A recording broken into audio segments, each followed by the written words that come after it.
Hello class 10th के students, कैसे हैं आप लोग बच्चे और कैसी चल रही है तैयारी, ये आप कमेंट बॉक्स में लिख के जरूर बताएं। जी हाँ, मैं विजेतानंद और आज के इस वीडियो में आपको बताने वाला हूं कि अभी से यानी आज 25 दिसंबर है और आज से हम किस तरीके से पढ़ सकते हैं साइंस में और साइंस में 90% से भी ज्यादा स्कोर कर सकते हैं। जी हाँ बच्चों, 90 ही नहीं 95 कैसे हम लोग कर सकते हैं। जी हाँ, आज के इस वीडियो में हम आपको यही बताने वाले हैं और अभी से कौन कौन सा टॉपिक हमको पढ़ना चाहिए, क्योंकि पूरा किताब खोल के तो हमको नहीं बैठना चाहिए, तो हमको वही सेलेक्टेड टॉपिक हम लोग को पढ़ना चाहिए जो एग्जाम में 100% आते हैं। जी हाँ, इस वीडियो को शुरू से लेकर अंत तक देखते रहिए, तभी आपको समझ में आएगा और तभी मजा भी आएगा और तभी आप अच्छा स्कोर कर सकते हो। देखिए बच्चों, अभी क्या है ना, आप लोग को टॉपर्स की तरह सोचना चाहिए, ठीक है। वो किस तरह से स्ट्रेटेजी बनाते हैं, कौन कौन सा टॉपिक पढ़ते हैं, क्योंकि टॉपर वो नहीं पढ़ते हैं जो एग्जाम में नहीं आने वाला है ना। तो वही हम लोग को आज करना है और वही सारा मैं टॉपिक लेके आया हूं आपके सामने और वही सारे टॉपिक्स आपको पढ़ने हैं। अभी से सारा टॉपिक मत पढ़ना, नहीं तो फिर लटकते रह जाओगे। अभी जो है ना, जो स्कोरिंग टॉपिक होता है, जहां जिस टॉपिक से क्वेश्चन पूछा जाता है, जिस टॉपिक से सीबीएसई क्वेश्चन करती है, उसी टॉपिक को मैं लाया हूं।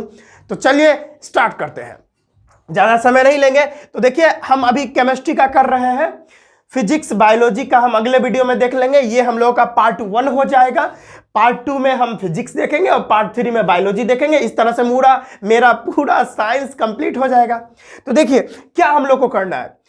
देखिए, केमिस्ट्री में अगर हम चैप्टर 1 की बात करें, केमिकल रिएक्शन इन इक्वेशन, इस चैप्टर से आपको यही 3 टॉपिक पढ़ने हैं भाई, है ना। यही 3 टॉपिक से क्वेश्चन आते हैं, है ना। तो हमको वही करना है ना। तो देखिए, सबसे पहले आप क्या पढ़ लेना, balancing chemical equation. Chemical equation को कैसे बैलेंस करते हैं ये आपको पता ही होगा, आपके टीचर्स जरूर बताए होंगे, है ना। तो केमिकल इक्वेशन को कैसे बैलेंस किया जाता है ये आप पढ़ लेना, जिसमें वर्ड इक्वेशन जो होता है, जिसमें जैसे मैं बता दूं, when oxygen react with magnesium then magnesium oxide is form. ये जो वर्ड इक्वेशन है, इसको केमिकल इक्वेशन में कन्वर्ट करके उसके बाद बैलेंस करना है। तो उस तरह से आप देख लेना, ओके। और उसके बाद क्या आप लोगों को पढ़ना है, टाइप्स ऑफ केमिकल।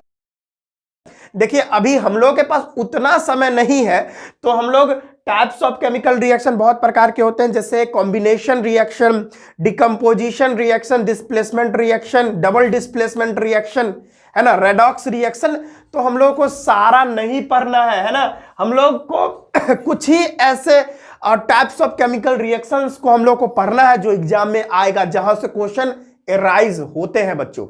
तो टाइप्स ऑफ केमिकल में आप डिकम्पोजिशन तो मस्ट पढ़ के जाना, एकदम पढ़ के ही जाना। डिकम्पोजिशन तो पढ़ के ही जाना और डिस्प्लेसमेंट भी जरूर पढ़ना, जिसमें से वो कॉपर वाला याद है ना कि हम लोगों का कॉपर सल्फेट सॉल्यूशन था और उसमें आयरन का नेल डाले थे, तो उसमें कलर में जो चेंजिंग हुआ था, वहां से ये सारा क्वेश्चन आता ही आता है डिस्प्लेसमेंट रिएक्शन से। और भाई रेडॉक्स रिएक्शन, ये तो सबसे इंपॉर्टेंट है भाई, रेडॉक्स रिएक्शन पढ़ के ही जाना। तो डिकम्पोजिशन पढ़ लेना, डिस्प्लेसमेंट पढ़ लेना और रेडॉक्स रिएक्शन पढ़ लेना, ठीक है ना। अभी से मैं बता रहा हूं, 25 दिसंबर से आप इस तरीके से पढ़ सकते हैं, ज्यादा समय तो है नहीं, है ना। आपको पता है कि सीबीएसई ने डेट लॉन्च कर दिया है कि कब एग्जामिनेशन लेने वाली है, तो हम लोगों के पास ज्यादा समय नहीं है, तो हम उसी ढंग से अभी से तैयारी करेंगे। पूरा किताब पढ़ने बैठेंगे तो हम लोगों के पास उतना समय है जी नहीं, है ना जी। फिर इतना पढ़ लेना भाई। अच्छा, अब रेडॉक्स रिएक्शन में आप लोग को क्या पढ़ना है। रेडॉक्स रिएक्शन तो पूरा पढ़ ही लेना कि रेडॉक्स रिएक्शन में क्या होता है, ऑक्सीडेशन होता है, फिर रिडक्शन होता है। ऑक्सीडेशन को डिफाइन कैसे करेंगे और रिडक्शन को डिफाइन कैसे करेंगे, ऑक्सीडेशन का एग्जांपल, रिडक्शन का एग्जांपल, ये सब आप पढ़ लेना। उसके अलावा रेडॉक्स रिएक्शन में आप लोगों को आइडेंटिफाई करने के लिए बोलता है, एक रिएक्शन लिख देगा, जैसे ये वाला रिएक्शन लिख देगा CuO प्लस H2, है ना, it gives Cu plus H2O, ये रिएक्शन लिख देगा। और इसमें से आप लोगों को पूछेगा, आइडेंटिफाई करने के लिए देगा, पहचानने के लिए देगा कि भाई यहां पर कहां पे ऑक्सीडेशन हो रहा है, कहां पर रिडक्शन हो रहा है, यानी कौन सा एलिमेंट या कौन सा सब्सटेंस ऑक्सीडाइज्ड हो रहा है, कौन सा सब्सटेंस रिड्यूस हो रहा है, कौन ऑक्सीडाइजिंग एजेंट है, कौन रिड्यूसिंग एजेंट है। इस तरीके से एक ना एक क्वेश्चन फंसता ही है, सीबीएसई डालती है ऐसा क्वेश्चन, ठीक है। तो ये आप जरूर कर लेना, 100% कर लेना, ये 100% यहां से क्वेश्चन पूछे ही जाएंगे, 100% लिख के देता हूं मैं, है ना। आगे बढ़ते हैं, ये बस इतना ही पढ़ना है आप लोगों को केमिकल रिएक्शन एंड इक्वेशन में, बस इतना ही पढ़ना है। आगे बढ़ेंगे, acid basis and salt. Acid basis and salt में आप लोगों को कौन कौन सा टॉपिक टच करना है, पढ़ना है, वो देखिए। पहला है chemical properties of acid. Acid का जो केमिकल प्रॉपर्टीज होता है वो आप लोगों को जरूर पढ़ना है, क्योंकि फिजिकल प्रॉपर्टीज एसिड का नहीं पूछा जाता है ना, वो नॉर्मल है, वो पूछा ही नहीं जाता। तो पूछा कहां से जाएगा, chemical properties of acid. Acid का जो केमिकल प्रॉपर्टीज होता है वो आप डेफिनेटली पढ़ के जाना, यहां से क्वेश्चन आते हैं।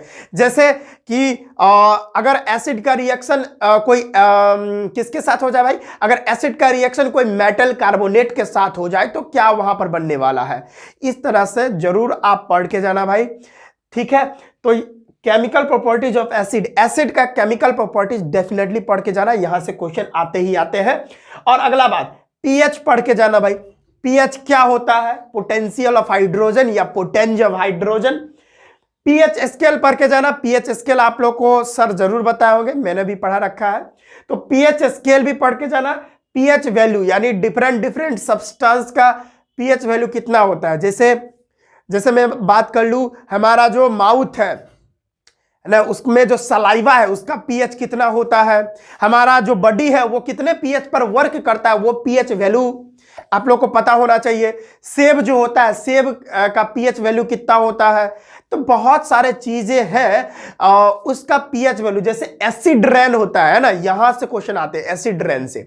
जो एसिड रेन होता है उसमें जो वो जो वर्षा का पानी आता है, यानी वो जो वाटर होता है उसका पीएच कितना होता है ना बच्चों। और एसिड रेन क्यों होता है, कौन कौन सा जो गैसेस है वो एसिड रेन के लिए रिस्पॉन्सिबल है, ये भी आप देख लेना, ठीक है। तो यहां से क्वेश्चन आते हैं। और एक और बात, पीएच का हमारे एवरीडे लाइफ में क्या इंपॉर्टेंस है, ये भी देख के जाना, यहां से भी क्वेश्चन आते हैं बच्चों। तो ये सारा चीज देख के ही जाना। मैं सारा टॉपिक तो नहीं लिया हूं, मैं कुछ ही ऐसा टॉपिक लिया हूं जो बार बार सीबीएसई यहां से क्वेश्चन करती है, तो वही टॉपिक को मैं उठाया हूं। बहुत रिसर्च करने के बाद 10 ईयर का मैंने क्वेश्चंस उठा डाला और तब रिसर्च करके ये मटेरियल आपके सामने पहुंचा रहा हूं, है ना। तो वीडियो को एक लाइक जरूर कर देना, अगर पसंद आए तो तभी करना भाई। अगर पसंद ना आए ये वीडियो तो कोई जरूरत नहीं है लाइक करने का, यार मत करना, ठीक है ना। ओके, और अपने दोस्तों को भी ये वीडियो जरूर शेयर करें। और अगला जो है क्लोर एल्केली प्रोसेस, बहुत इंपॉर्टेंट है, यहां ये हर बार आता है। क्लोर एल्केली प्रोसेस जो होता है ये आप जरूर पढ़ के जाना, क्योंकि क्लोर एल्केली प्रोसेस में क्या बनता है भाई, NaOH सोडियम हाइड्रोक्साइड बनता है। तो ये जरूर आप पढ़ के जाना, ये बहुत इंपॉर्टेंट है। आगे है, अगला है भाई preparation properties and usages of baking soda. इसको बोलते हैं बेकिंग सोडा, ये बोलते हैं bleaching powder, POP plaster of Paris, बहुत इंपॉर्टेंट है भाई। और यहां रह गया वॉशिंग सोडा, ये क्या है भाई, ये हम लोगों का वॉशिंग सोडा। ये सारा चीज का मैं जितना नाम लिया, गौर करे भाई, गौर करे भाई, गौर करे। क्या है ये बेकिंग सोडा, ये ब्लीचिंग पाउडर, ये प्लास्टर ऑफ पेरिस और ये रह गया वॉशिंग सोडा। ये सारे कंपाउंड का आप लोग को प्रिपरेशन, यानी ये सारा कंपाउंड बनता कैसे है ये आपको पता करना होगा। प्रॉपर्टीज क्या होता है, ये सारे कंपाउंड का प्रॉपर्टीज आप लोग को याद होना चाहिए। और ये सारे कंपाउंड का यूजेज क्या होता है, क्या चीज में इसका इस्तेमाल किया जाता है, प्रयोग किया जाता है, ये जरूर पढ़ के जाना। यहां से जरूर क्या मैं क्या कहूं, मेरे पास कोई अल्फाज नहीं है, क्योंकि यहां से हर एक बार क्वेश्चन पूछा ही जाता है। एसिड बेस में बस इतना ही अपना लोग को पढ़ना है। फिर आगे बढ़ते हैं मेटल्स एंड नॉन मेटल्स। जैसा कि आप जानते हैं ये चैप्टर बहुत बड़ा है और एनसीईआरटी में तो कम ही पेज में कंप्लीट कर दिया है, लेकिन एस चांद की बात करें 90 पेज में कंप्लीट किया। तो क्या इतना पेज आप पढ़ोगे? डेफिनेटली बात है नहीं पढ़ोगे। तो उतना हम लोग के पास समय रहेगा तभी ना पढ़ेंगे जी। समय रहेगा तो कोई बात नहीं है, एकदम एक्सप्लेन करके एकदम पूरा उसका डाटा पढ़ेंगे बढ़िया से, कोई दिक्कत वाली बात नहीं है, लेकिन उतना तो समय है नहीं। तो इस स्थिति में मैं 10 इयर्स का प्रीवियस ईयर क्वेश्चन सीबीएसई का उल्टा दिया और तब मैंने मैच किया, उसमें मैंने देखा, ऑब्जर्व किया कि यही सारे टॉपिक से सीबीएसई क्वेश्चन की है। क्या है भाई? Chemical properties of metals. Metals का जो केमिकल प्रॉपर्टीज होता है ये आपको पढ़ना ही है। कैसे, मतलब कहने का क्या मतलब हुआ sir? Chemical properties of metals का क्या मतलब हुआ?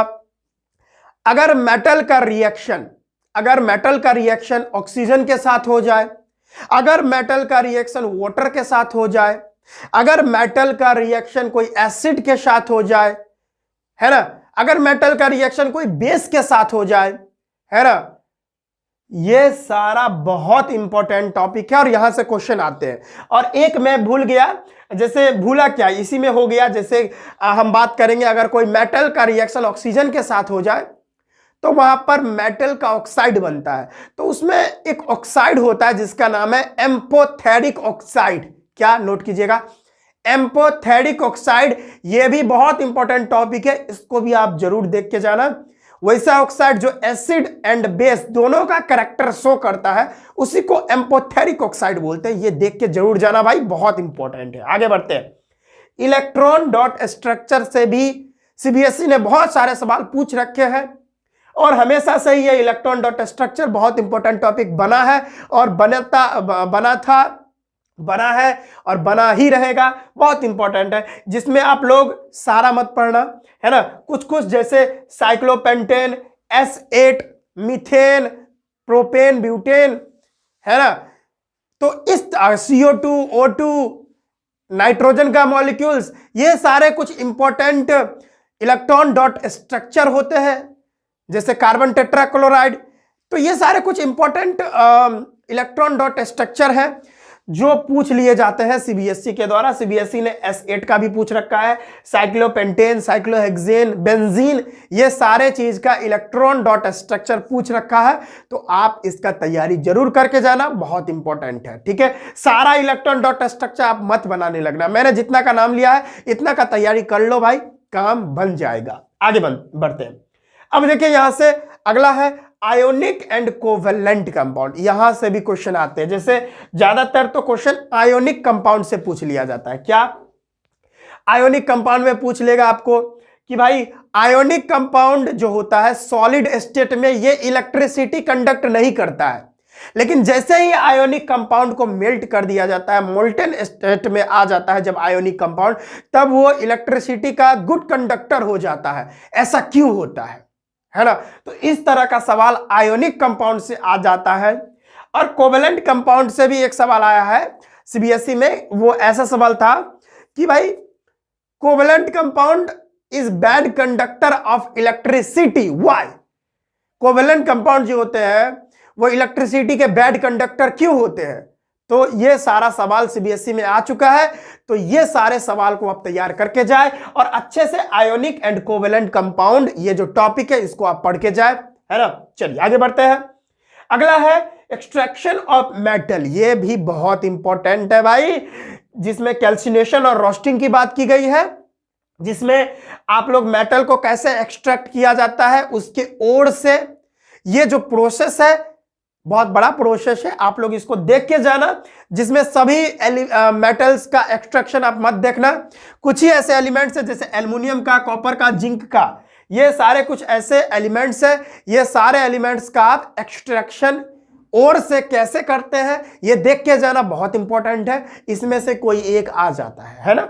चलो आगे बढ़ते हैं। अगला है जो कि हमारा मेटल्स है, नॉन मेटल्स में सबसे लास्ट टॉपिक है जो आप लोग को पढ़ना है वो एलॉयज है ना। एक और रह गया क्या?